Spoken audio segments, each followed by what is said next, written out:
નમો રિયંદાણમ, નમો સિદ્ધાણમ, નમો આયર્યાણમ, નમો વજ્જાયાણમ, નમો લોહે સૌવસાવણમ. એસો પંચ નમુકારો સૌવ પાવપણાસણો મંગલાણમ ચ સંવેશીમ બ્રહ્મમ વૈ મંગલમ. મંગલમ ભગવાન વીરો મંગલમ ગૌતમ પ્રભુ મંગલમ સ્થૂલભદ્રાદ્યા જૈન ધર્મોસ્તુ મંગલમ. પ્રવચનનો વિષય છે પુરુષદાનીય પ્રભુ પાસનાથ ભગવંતની જીવન કથા.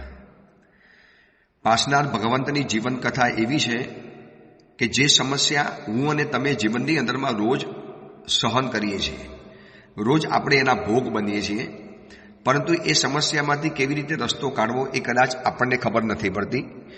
અને પ્રભુ પાર્શ્વનાથે આ એક સરળ મજાનો આપણને માર્ગ બતાવ્યો કે જીવનની અંદરમાં એકાદ વ્યક્તિ, એક વિરોધી વ્યક્તિ, એક વિચિત્ર વ્યક્તિ આપણા જીવનની અંદરમાં આવે. આપણે ભલે સીધા છીએ, આપણે બહુ સારા છીએ, આપણે સજ્જન છીએ, આપણે બહુ સ્વસ્થ છીએ, આપણે કોઈનો ગુનો નથી કરતા, કોઈ જાતના આપણે દુરાચાર અનાચાર નથી કરતા, પરંતુ એક વ્યક્તિએ આપણી સાથે વેર બાંધી દીધું. આપણે કોઈની સાથે વેર નથી બાંધ્યું, પણ એ વ્યક્તિએ આપણી સાથે વેર બાંધ્યું. આપણે ખમાવ્યા, આપણે માફી માંગી, આપણે ઝૂકી પડ્યા, આપણે એની સાથે નમ્રતા સાથે વાતચીત પણ શરૂ કરી, પણ એ વ્યક્તિ આપણી સાથેનું વેર છોડવા તૈયાર નથી.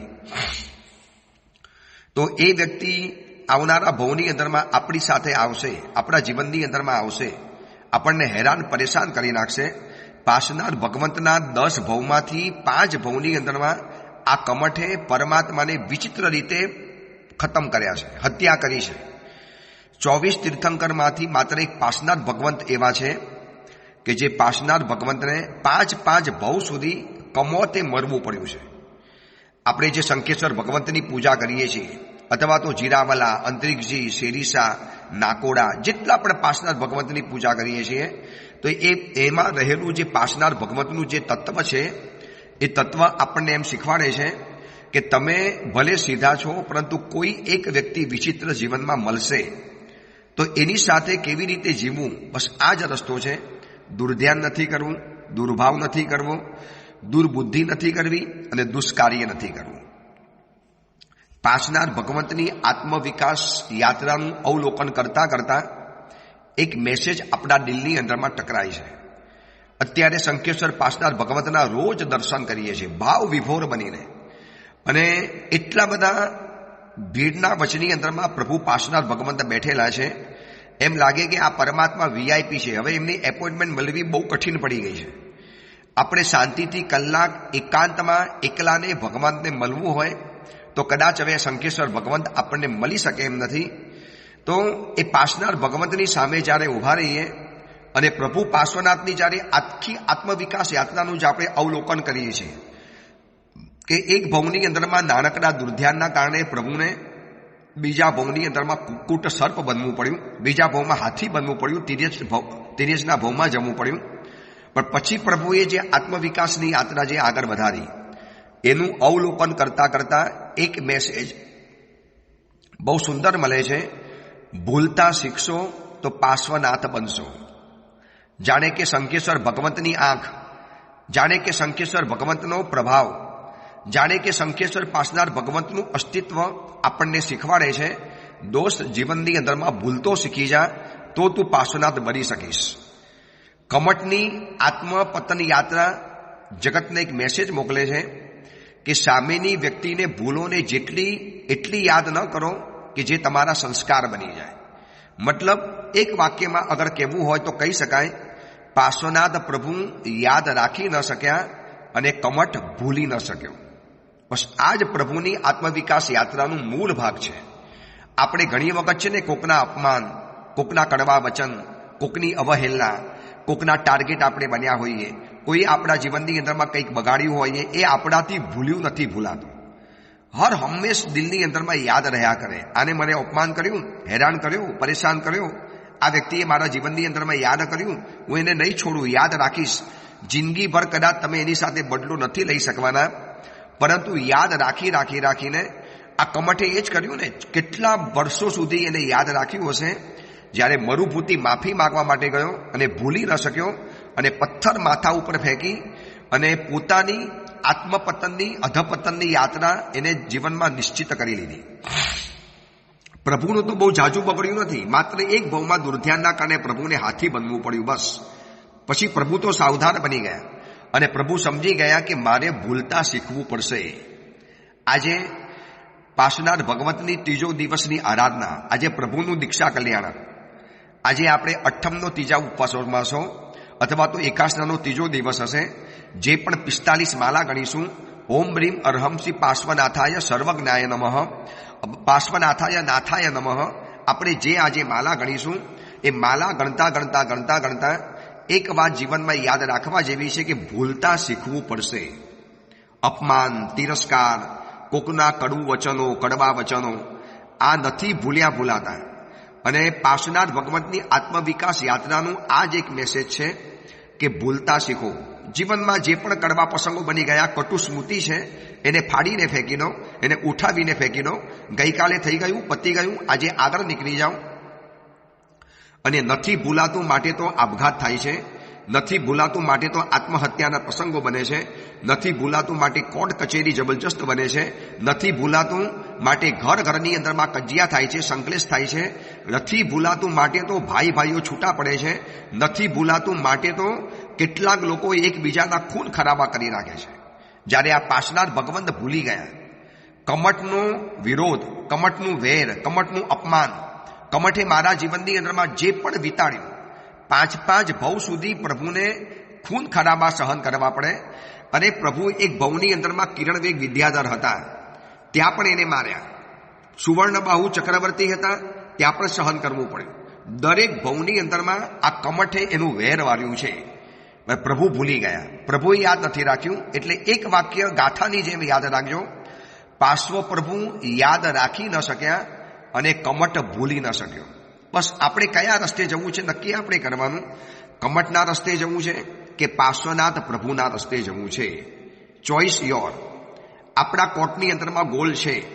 હવે આપણે નક્કી કરવાનું છે કે મારે કયા કોર્ટમાં જવું છે. જે તમને જમ સેયમ તમ સમાય રહે, ભાઈ તમને જે ગમે તે તમે કરો. પાર્શ્વનાથ ભગવંત બનવું છે તો ભૂલતા શીખી જાઓ. અને કમઠના રસ્તે આગળ વધવું છે તો બધું યાદ રાખો. અપમાન, કડવા વચન, ગાર, તિરસ્કાર, વર્ષોની જૂની વાતો, જૂની સ્મૃતિઓ, એને ક્યાં મને હેરાન કર્યો, બધું વીણીને યાદ રાખવાનું. આ કમઠનો રસ્તો રહેલો છે. તો પાર્શ્વનાથ ભગવંતની આજે ત્રીજા દિવસની આરાધના કરતા પ્રભુની પાસે એક જ આશીર્વાદ માંગવા છે. આજે પણ હું શંખેશ્વર પાર્શ્વનાથ ભગવંતને મળ્યો. પ્રભુ, આપનો આજે દીક્ષા દિવસ, ગઈકાલે આપનો જન્મ દિવસ ગયો. પ્રભુ, આપે તો સંસાર છોડી દીધો, સમસ્ત સંસારને ભગાવીને આપ નીકળી ગયા. પ્રભુ, મને બસ આજે એટલા આશીર્વાદ આપી દો. આપની આરાધના કરતા આપનું પ્રવચન કરતા આપનું પ્રવચન સાંભળતા જાપ કરતા પ્રભુ એટલા આશીર્વાદ માંગુ છું. બસ એટલું વરદાન મને આપી દો, હું જીવનની અંદરમાં ભૂલતા શીખું. બસ જે યાદ નથી રાખવા જેવું એ બધું જ મારે ભૂલી જવું છે. યાદ રાખીને પણ બોજો વધે છે, તણાવ વધે છે, ટેન્શન વધે છે. પછી એનાથી શરીરમાં રોગો થાય, અનિદ્રાનો રોગ આવે, એનાથી શરીરમાં તણાવ પેદા થાય, પછી જાતના પ્રેશરો પેદા થાય, પછી ડાયાબિટીસ પેદા થાય, પછી મનોચિકિત્સક માટે જવું પડે, પછી રાત દિવસ દવાઓ વગેરે ખાવાની, આંખો નીચે કારા કુંડારા બની ગયા, રાતના અનિદ્રાનો રોગ લાગુ પડી ગયો અને જિંદગી આખી એક દુઃખદ જેવી બની જાય છે. આ માત્ર યાદ રાખવાના કારણે. પાર્શ્વ પ્રભુ યાદ રાખી ન શક્યા અને કમઠ ભૂલી ન શક્યો. બસ આ વસ્તુને આજે આપણે બરોબર યાદ રાખી અને પ્રભુની આજે આરાધના કરવી છે. પાર્શ્વનાથ ભગવંતની જીવનની કથામાં આજે આપણે આગળ વધીએ. ગઈકાલ સુધીની અંદરમાં જોયું કે હવે દુર્ધ્યાન નથી કર્યું અને શુભ ધ્યાન કર્યું તો એના પ્રભાવે 8મા સહસ્તા દેવલોકની અંદરમાં પરમાત્મા ઉત્પન્ન થયા. પ્રભુએ મનને સંભાળી લીધું. બસ સમજી ગયા કે આ મન છે જો દુર્ધ્યાનના માર્ગે લઈ જશે તો નુકસાન તો મને જ થવાનું છે. એટલે પરમાત્મા સમજી ગયા અને ચોથા ભવની અંદરમાં સહસ્તા દેવલોકનું આયુષ્ય પરિપૂર્ણ કર્યું અને ચોથા ભવની અંદરમાં પૂર્વ વિદેહની અંદરમાં સુકચ્છ નામનો વિજય છે, વૈતાઢ્ય પર્વત છે, તિલક નામની નગરી છે, ત્યાં વિદ્યુત ગતિ નામના વિદ્યાધર રાજા છે અને એમનો પુત્ર છે કિરણવેગ નામના વિદ્યાધર. એ કિરણવેગ અને એમના દીકરા તરીકે વિદ્યુત ગતિ નામના વિદ્યાધરના કિરણવેગ નામના વિદ્યાધર તરીકે પ્રભુનો જન્મ થયો છે. આ પ્રભુનો ચોથો ભવ. પરમાત્માની આત્મવિકાસની યાત્રા હવે ઝપાટા બંધ આગળ વધે છે. એક ભવની અંદરમાં પ્રભુએ સમાધિ રાખી, સ્વસ્થતા રાખી. એનો ફાયદો એ થયો કે પ્રભુને હવે ક્ષમતાનો અભ્યાસ થઈ ગયો. અને સાચું કહું, એક ભવની અંદરમાં બરોબર કઠોર બનીને, મક્કમ બનીને, બધું જ ભૂલી જઈને બસ ખાલી ક્ષમતા અને સમાધિનો અભ્યાસ કરવાનો છે. પછીના ભવમાં તો એ સંસ્કાર બની જશે ને, પછી આપોઆપ આપણા માટે સહજ બની જવાનું. તો ચોથા ભવમાં પૂર્વ વિદેહની અંદરમાં કિરણવેગ નામના વિદ્યાધર બન્યા, રાજા બન્યા, રાજ્યનું પાલન કર્યું, દીર્ઘ સમય સુધી રાજ્યનું પાલન કર્યું. અને છેલ્લે વિજય ભદ્ર સુરીશ્વરજી પાસે વૈરાગ્ય થયો, દેશના સાંભળી અને એનાથી દીક્ષા જીવન પ્રાપ્ત કર્યું. અને સંયમ જીવનના રંગી એવા રંગાયા 11 અંગનો અભ્યાસ કર્યો. ગુરુદેવે આશીર્વાદ એવા આપ્યા કે એકલ વિહારી પતિમાં કરવાની શરૂ કરી. ઘોર જંગલોની અંદરમાં ફરવાનું, એકલા રહેવાનું, મહિનાઓ ઉપવાસ કરી લેવાના, અલગારી સંયમ જીવનના અણગાર બની જવાનું. અને આમ કરતા વર્ષો વીતી ગયા. અને આ બાજુ કમટનો જીવ સાપમાંથી 5મી નરકની અંદરમાં ગયો હતો, ધૂમપ્રભા નરકમાં. હવે જોજો, સાપ કમટનો જીવ અધો ગતિની અંદરમાં જાય છે, એની અધપતનની યાત્રા છે. અને પ્રભુની ઉર્ધ્વ યાત્રા છે. એની અધપતન યાત્રા કેમ થઈ ગઈ? દુર્ધ્યાન અને દુર્ભાવના કારણે. એટલે દુર્બુદ્ધિ પેદા થઈ અને એક સજ્જન હાથીને મારવાનું દુષ્કાર્ય કરી લીધું. એના કારણે એની દુર્દશાના ભવો શરૂ થઈ ગયા અને પ્રભુની દશા અને દિશા આખી બદલાઈ ગઈ. હવે ધૂમપ્રભા નામની નરકમાંથી ઉત્પન્ન થયો અને હિમગીરીની ગુફાની અંદરમાં ભયંકર વિષયલો સર્પ, એટલો ભયંકર ઝેરી સર્પ હતો કે એનું ઝેરનું એક બિંદ પણ જો શરીર ઉપર પડે ને તો સમગ્ર શરીરનું અસ્તિત્વ નામશેષ થઈ જાય, ભસ્મીભૂત બની જાય. એટલું ઝેરી, એટલું કઠોર, એટલું તીવ્ર, એટલા અગ્નિના કણિયા જેવા એના ઝેરના બુંદ રહેલા હતા. અને હિમગીરીની ગુફાની અંદરમાં આ ભયંકર સર્પ તરીકે રહ્યો. કાતિલ સ્વભાવ, ગયા ભવની વેરની પીપાસાને લઈને આવેલો હતો.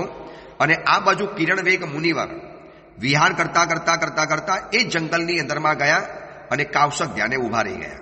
ગઈકાલે કીધેલું હતું ને, 2 પરસ્પર રાગી વ્યક્તિઓને કદાચ ભેગા કરે કે ન કરે કર્મ સત્તા, પરંતુ જેની સાથે વેર બાંધ્યું છે ને એ વ્યક્તિને તો ક્યાંકથી આપણી સાથે સામે લાવીને મૂકી દેવાનું.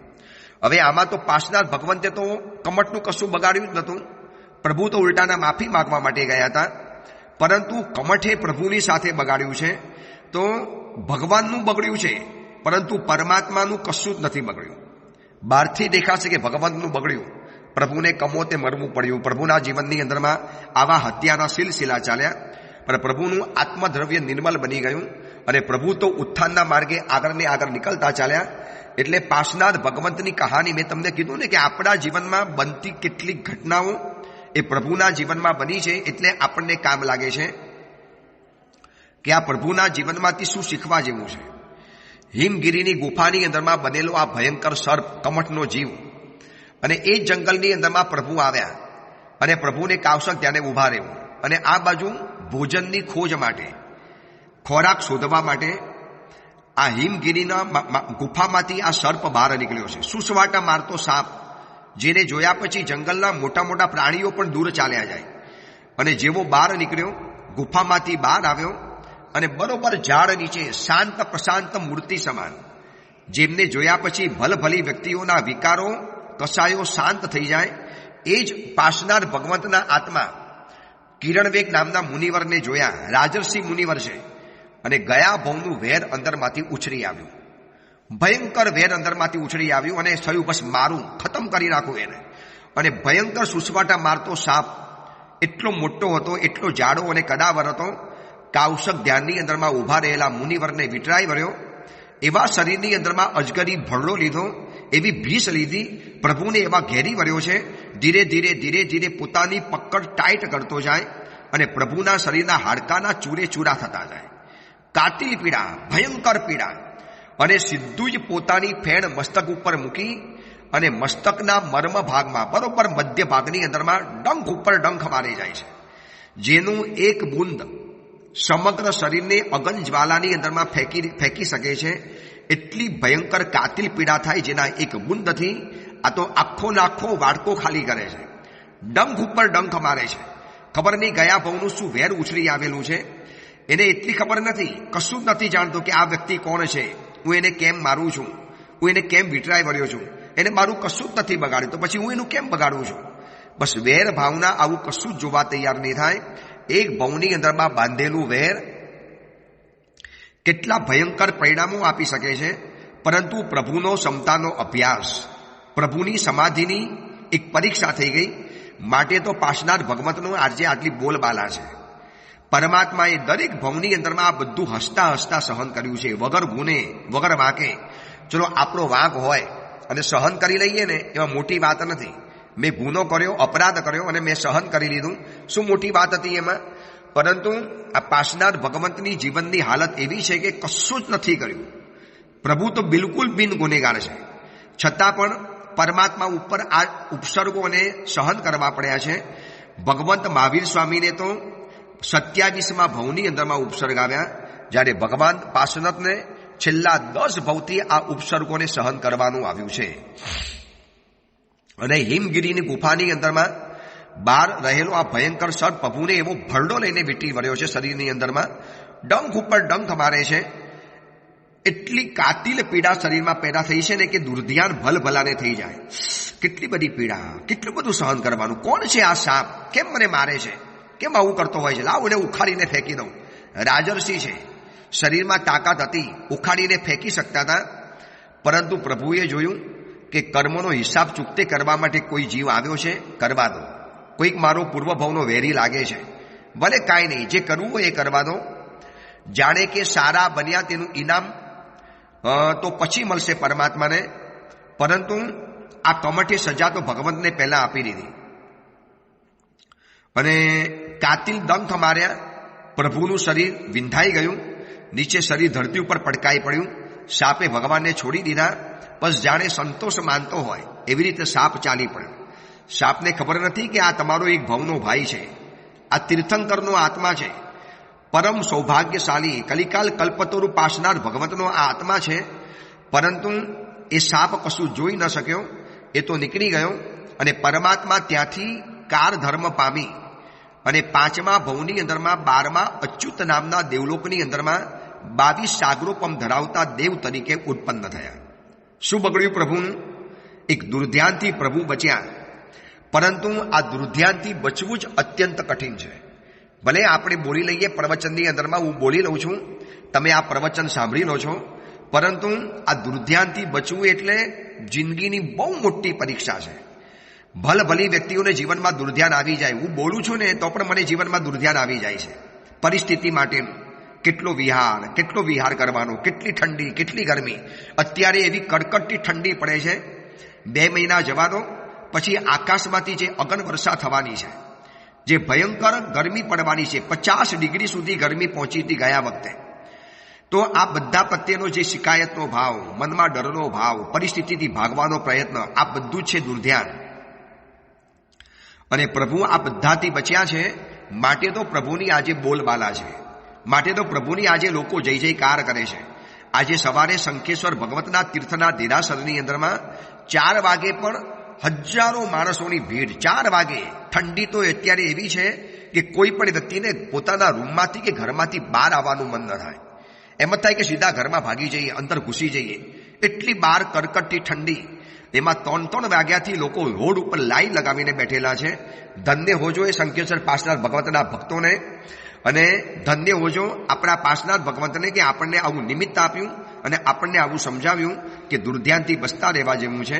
12મા દેવલોકની અંદરમાં પ્રભુના 22 સાગરોપમ આગળ વધતા ચાલ્યા. અને આ બાજુ કમઠનો આત્મા ઓર વધારે નીચે ઉતરી ગયો, ઓર વધારે 6ઠ્ઠી નરકની અંદરમાં પહોંચી ગયો. અને ત્યાંથી 22 સાગરોપમ પરમાત્માના પરિપૂર્ણ થયા. અને પ્રભુનો 6ઠ્ઠો ભવ વજ્રવીર્ય નામના રાજા છે, લક્ષ્મીવતી નામની એમની રાણી છે. અને એમની કુખે વજ્રનાભ તરીકે પરમાત્માનો જન્મ થયો છે. વજ્રનાભ નામના કુમાર બન્યા છે. અને એમની અહીંયા એક ઘટના અલગ બનેલી પરમાત્માના જીવનમાં કે પ્રભુનો મામાનો પુત્ર હતો કુબેર નામનો રાજકુમાર, પોતાના પિતાથી રિસાઈને આવેલો હતો અને વજ્રનાભની સાથે રહેતો હતો. પણ કુબેર નાસ્તિક અને વજ્રનાભ પરમાત્મા તીર્થંકરનો આત્મા આસ્તિક હતા. રોજ ચર્ચા જામે નાસ્તિકવાદની અને આસ્તિકવાદની. એમાં લોકચંદ્ર સૂરી નામના આચાર્ય ભગવાન પધાર્યા. દેશના સાંભળી કુબેર પણ ધર્મ પામ્યો અને પ્રભુના પિતા જે વજ્રવીર્ય રાજા હતા એ પણ ધર્મ પામ્યા. બંને જણાએ સંયમ જીવનનો સ્વીકાર કર્યો અને આ બાજુ વજ્રનાભ હવે રાજા બન્યા છે. એટલે આ વજ્રનાભ એટલે આપણા કથાના નાયક પાર્શ્વનાથ ભગવતનો આત્મા છે. હવે રાજા બન્યા છે અને એક દિવસ રાજમહેલની અગાસીમાં બેઠેલા છે. ઝરૂખે બેઠા બેઠા શુભ ધ્યાનમાં ચડ્યા અને જાતિ સ્મરણ જ્ઞાન ઉત્પન્ન થઈ ગયું અને દીક્ષા લેવાનું મન થયું. અને એ જ સમયમાં ક્ષેમંકર નામના તીર્થંકર ભગવંત ત્યાં પધાર્યા. અને પધાર્યા એટલે તીર્થંકરના હાથે દીક્ષા પ્રાપ્ત થઈ. જોજો, તીર્થંકરનો આત્મા તીર્થંકરના હાથે સંયમ જીવન સ્વીકારે છે. કેવો સરસ મજાનો સંયોગ છે. તીર્થંકરનો આત્મા પાર્શ્વનાથ ભગવંત અને ખુદ તીર્થંકર છે ક્ષેમંકર નામના. અને ક્ષેમંકર તીર્થંકરની પાસે એમને સંયમ જીવનનો સ્વીકાર કર્યો. ઘોર તપસ્યા કરી એવી લબ્ધિઓ પેદા થઈ. એમાં એક લબ્ધિ પ્રાપ્ત થઈ છે આકાશગામીની લબ્ધિ. આ બાજુ કમઠનો જીવ છઠ્ઠી નરકની અંદરમાં ઉત્પન્ન થયેલો અને ત્યાંથી મર્યા પછી જંગલની અંદરમાં કુરંગક નામનો ભીલ બન્યો છે. અને પ્રભુ પણ અનેક લબ્ધિઓના ધારક છે, આકાશગામીના ધારક છે. અને આકાશગામીની વિદ્યાઓ દ્વારા તીર્થોની યાત્રા કરે અને એવા ઘોર જંગલોની અંદરમાં જઈને સાધના કરે જ્યાં માનવ કોઈ પણ ન હોય, માનવ વિહીન જગ્યાઓની અંદરમાં. અને એવી ભયંકર જગ્યાની અંદરમાં બનેલો આ કુરંગક નામનો ભીલ. અને પ્રભુ એક એવા ઊંડા જંગલોની અંદરમાં જઈને સાધનામાં કાવસક ધ્યાને ઉભેલા હતા. અને એક દિવસ પ્રભુ એ જગ્યાની અંદરમાં પહોંચી ગયા. આ ક્ષેમંકર તીર્થંકરના હાથે દીક્ષા પ્રાપ્ત કરેલા આપણા વજ્રનાભ રાજા પાર્શ્વનાથ ભગવંતનો જીવ. અને ત્યાં કુરંગક નામના ભીલ પ્રભુને જોયા. એ જ અટવીની અંદરમાં પ્રભુ કાવસક ધ્યાને ઉભેલા હતા અને શિકારની શોધ માટે શિકાર કરવા માટે નીકળેલો છે આ કુરંગક ભીલ. અને જ્યારે એને પાર્શ્વનાથ ભગવંતને જોયા, એનો આત્માને જોયો અને ગયા ભવનું વેર વરી પાછું ઉછળી આવ્યું. હવે તો વેરના ગુણાકાર થયા છે. અને એને પોતાની પાસે રહેલા અત્યંત ઝેર પાયેલા બાણ, એના ફણા એટલા બધા ઝેરથી ભરેલા હતા કે શરીરમાં ખાલી ખૂપી જાય ને તો પણ આખું શરીર ઝેરવાળું બની જાય. એને પ્રભુ ઉપર એટલો બધો બાણોનો વરસાદ વરસાવ્યો કે પ્રભુનું આખું શરીર બાણથી ઘેરાઈ ગયું. મસ્તકમાં, બે આંખની અંદરમાં, ગાલ ઉપર, ગળાની અંદરમાં, છાતી ઉપર, પેટની અંદરમાં, પગની અંદરમાં, હાથની અંદરમાં, પીઠની પાછળ બાણ ઉપર બાણ છોડતો ગયો. એનું એક ઝેરી બાણ ભયંકર પીડા સર્જી શકે એની સામે બાણ ઉપર બાણ વરસા ગયા. અને પ્રભુનો આત્મા ત્યાં મૃત્યુ પામ્યો. જોજો કેટલા ભવની અંદરમાં પ્રભુને રંજાડે છે આ કમઠ. અને દુર્ધ્યાનની અંદરમાં પ્રભુ ગયા નથી, પ્રભુ શુભ ધ્યાનની અંદરમાં ગયા. સમજી ગયા કે કોઈ ઉપસર્ગ આવ્યો છે, આ જીવનની પરીક્ષા છે, સમાધિ મારે રાખવી પડશે. અને સાધનાની પરીક્ષા કરતાં કરતાં છેલ્લે સાધનાનો અભ્યાસ કરતાં કરતાં છેલ્લે સમાધિની પરીક્ષા આપવી પડે છે. અને પ્રભુએ પરીક્ષા પાસ કરી એટલે 7મા ભવમાં મધ્યમ ગ્રૈવેયકની અંદરમાં 27 સાગરોપમના લલિતાંગ નામના દેવ તરીકે પ્રભુનો જન્મ થયો છે. અને આ કમઠનો જીવ 7મી નરકની અંદરમાં પહોંચી ગયો. આવા એક તીર્થંકરનો આત્મા, આવા એક ક્ષમતા અને સમાધિના સાધક એવા એક મુનિવરને બિન ગુનેગાર તરીકે એને આવી હત્યા કરી કુદરતે 7મી નરકમાં મોકલી આપ્યો. અને આ બાજુ પરમાત્માનો 27 સાગરોપમનો ભવ દેવલોકની અંદરમાં પરિપૂર્ણ થયો. ત્યાંથી 8મા ભવની અંદરમાં પ્રભુ સુવર્ણ બાહુ નામના ચક્રવર્તી બન્યા છે. 14 સુપનાના દર્શન થયા. 6 ખંડના અધિપતિ, 84 લાખ હાથી, 84 લાખ ઘોડા, 84 લાખ રથ, 64,01,92,000 રાણીઓ, 96 કરોડનું પાયદર, 32,000 દેવોના માલિક, આ બધી જ વૃદ્ધિ સમૃદ્ધિઓના પ્રભુ માલિક બન્યા છે. તીર્થંકરનો આત્મા ચક્રવર્તી બન્યો છે. અને પરમાત્મા સુવર્ણબાહુ ચક્રવર્તી તરીકે આગળ ને આગળ વધતા જાય છે. એમાં જગન્નાથ નામના તીર્થંકર ભગવંતનું આગમન થયું. જગન્નાથ તીર્થંકર ભગવંત આવ્યા અને ચક્રવર્તી આખા રાસાલા સાથે વંદન કરવા માટે ગયા અને દેશના સાંભળીને તીર્થંકરના આત્મા જે ચક્રવર્તી છે એમને વૈરાગ્ય ઉત્પન્ન થયો અને દીક્ષા લઈ લીધી. તીર્થંકરના હાથે દીક્ષા લીધી. જોજો, તીર્થંકરના હાથે દીક્ષા લીધી છે. કેટલા ભવ સુધી પ્રભુને તીર્થંકરના હાથે દીક્ષા પ્રાપ્ત થાય છે. અને પ્રભુએ દીક્ષા લીધા પછી ચક્રવર્તીનો આત્મા છે, કેટલી સુખ સાહેબીની અંદરમાં ચક્રવર્તીનો આત્મા રહેલો હોય, પરંતુ ઘોર સાધનાઓ કરવા માટે જંગલોની અંદરમાં ચાલ્યા જાય. આવી કડકડતી ઠંડી, ભયંકર ગરમી અને એ બધાની પરવા કર્યા વગર અને એક વખત ક્ષીરગીરી પર્વત ઉપર પ્રભુ કાવસક ધ્યાન કરવા ગયા અને ત્યાં 7મી નરકમાંથી નીકળેલો આ કમઠનો આત્મા એ જંગલની અંદરમાં ખૂંખાર કેસરી સિંહ બનેલો છે. ભયંકર ક્રોધનો આવેગ, એક તો સિંહનો ભવ અને એમાં વળી પાછો ક્રોધી આત્મા, એટલે તો ડબલ પાવરથી ક્રોધ એની અંદરમાં આવી ગયો અને જંગલની અંદરમાં હત્યાઓ કરતા જાય, શિકારો કરતો જાય.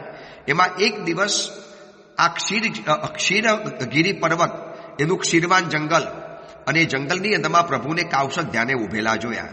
ચક્રવર્તીનો આત્મા અને તીર્થંકર તરીકે જે થવાના છે એવા ચક્રવર્તી ભગવંતને જોયા પછી ગયા બહુનું વેર પાછું ઓળી આવ્યું અને એવી છલાંગ મારી કે પ્રભુને 2 પંજા વડે પ્રભુને ફાડી ખાધા. બાકી ચક્રવર્તીની તાકાત એવી હોય કે સમસ્ત દુનિયાને હરાવી શકે, હંફાવી શકે, પણ છતાં ભગવાને જોયું કે આ સહન કરવાનું છે, ઉપસર્ગ આવ્યો છે, કરી લેવાનો. કોઈક મારું ગયા ભવનું કર્મનું લેણું છે, મારે પરિપૂર્ણ કરવું છે. અને પ્રભુએ ક્ષમતાથી સહન કરી લીધું. સિંહના દ્વારા પ્રભુનું ત્યાં મોત થયું અને પ્રભુ 9મા ભવની અંદરમાં 10મા પ્રાણત નામના દેવલોકની અંદરમાં ઉત્પન્ન થયા છે. 20 સાગરો પમનું આયુષ્ય છે. મહાપ્રભા નામના વિમાનમાં પ્રભુનો જન્મ થયો છે. પ્રભુ ઉત્પન્ન થયા છે અને આ ભવની અંદરમાં પરમાત્માએ એક અદ્ભુત કાર્ય કર્યું. 500 કલ્યાણકોની ઉજવણી કરી. દરેક કલ્યાણકોની ઉજવણીમાં પોતે સ્વયં મૂળ રૂપે જાય, દરેક તીર્થંકરની ભક્તિ કરે અને બધા જ દેવો કરતા વિશિષ્ટ કાંતિ આ આત્માની હતી. બધા દેવો જોયા કરે કે આ દેવની કાંતિ બિલકુલ અલગ જ છે, કારણ કે આટલા ભવોથી ક્ષમતાથી સહન કરતા આવ્યા. એટલે કુદરતે હવે એમના માટે એક વિશિષ્ટ સૌભાગ્ય નામકર્મ તૈયાર રાખ્યું છે. એ ધરતી ઉપર અવતરશે. માત્ર 250 વર્ષનું શાસન પાસનાર ભગવંતનું, અને એમાં એટલા બધા પરમાત્માના ફેન ફોલોવર્સ બની ગયા. આ શંખેશ્વરની ધરતી ઉપર રહું છું ત્યારે જોઉં છું કે શું પ્રભુનો દબદબો છે, શું પ્રભુની વીઆઈપી ટ્રીટમેન્ટ છે, શું પ્રભુના માટે લોકો પૈસા ન્યોછાવર કરીને છે. ગઈકાલે પ્રભુનું જન્મ કલ્યાણક હતું, તો જન્મ કલ્યાણકના દિવસે પરમાત્માનું 5 લાખ મણનો તો ખાલી ચડાવો ગયો છે પક્ષાલ કરવાનો. શું પ્રભુનું પરમ સૌભાગ્ય છે, શું પ્રભુનું પરમ પુણ્ય છે, કારણ કે દરેક ભવમાં પરમાત્મા આવી ક્ષમતાથી સહન કરતા આવ્યા અને 500 કલ્યાણકોની ઉજવણી કરીને વિશિષ્ટ પુણ્ય પેદા કર્યું, સૌભાગ્ય નામ કર્મ પેદા કર્યું. અને આ બાજુ કમટનો જીવ 4થી નરકની અંદરમાં ઉત્પન્ન થયો 10 સાગરોપમનો, અને ત્યાંથી પરમાત્માનું 10મા દેવલોકમાંથી આયુષ્ય પરિપૂર્ણ થયું. 10મો ભવ અશ્વસેન રાજા, વામા માતા, કાશી કોશલ દેશ, વારાણસી નગરી, અને ત્યાં પરમાત્મા વામા માતાની કુક્ષીની અંદરમાં ચૈત્રવદી ચોથના દિવસે પરમાત્માનું ચેવન થયું અને પોષવદી દસમના દિવસે પરમાત્માનો જન્મ થયો. પ્રભુનો આ 10મો ભવ, સર્પનું લંછન, કાશી દેશ, ફાગણવદ ચોથ, વિશાખા નક્ષત્ર, માક્ષરવદ દસમના દિવસે પ્રભુનું જન્મ થયો અને પોષવદ 11ના દિવસે પ્રભુનું દીક્ષા કલ્યાણક, આજે દીક્ષા કલ્યાણક છે. 84 દિવસનો પ્રભુનો છદ્મસ્ત કાલ અને ફાગણવદ 8મના દિવસે પરમાત્મા કેવળ જ્ઞાન પામ્યા. 100 વર્ષનું ટોટલ આયુષ્ય પરમાત્માએ પરિપૂર્ણ કર્યું અને 70 વર્ષનો પ્રભુનો સંયમ પર્યાય હતો અને 100 વર્ષનું પ્રભુ પાસનાર ભગવંતનું આયુષ્ય હતું. આ પ્રભુના આપણે 10 ભવને જોયા. દરેક ભવની અંદરમાં ક્ષમતાથી સહન કરવાના કારણે પ્રભુનું વિશિષ્ટ પુણ્ય એવું ઉત્પન્ન થયું કે જેના કારણે આજે કહેવામાં આવે છે ને, શ્રી પાર્શ્વતારો વિજય ડંકો વિશ્વભરમાં વાગતો. આ પાસનાર ભગવતનો વિજય ડંકા વિશ્વભરમાં કેમ વાગે છે? કારણ કે એક ભવની અંદરમાં પ્રભુએ બિન અપરાધી હોવા છતાં, બિન ગુનેગાર હોવા છતાં, કોઈનું કશું નથી બગાડ્યું છતાં પણ પ્રભુએ ક્ષમતાથી સહન કર્યું. પ્રભુ સહન કરતા ગયા તો એના કારણે પ્રભુનો આજે આ વિશિષ્ટ પુણ્યોદય પેદા થયો. આજે આપણે જ્યારે જાપ કરીશું ઓમ બ્રીમ અર્હમ શ્રી પાર્શ્વનાથ નાથાય નમઃ, તારે પ્રભુને કહેવાનું, પ્રભુ બસ આટલી કૃપા કરજો, મને ભૂલતા શીખવાડો.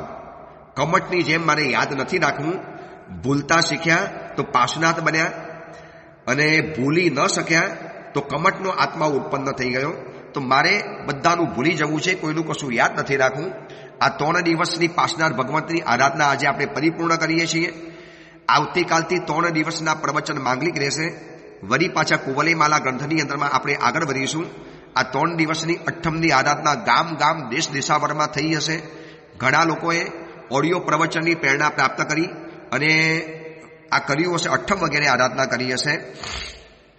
ખૂબ દરેક તપસ્વીઓની અનુમોદના અને 3 દિવસ પ્રવચન માંગલિક કરી વળી પાછી કુવલયમાલામાં આગળ વધીશું. એ જ મંગલ કામના, મંગલ ભાવના. જેના આજ્ઞા વિરુદ્ધ કાંઈ પણ બોલાયો હોય તો મિચ્છામી દુક્કડમ.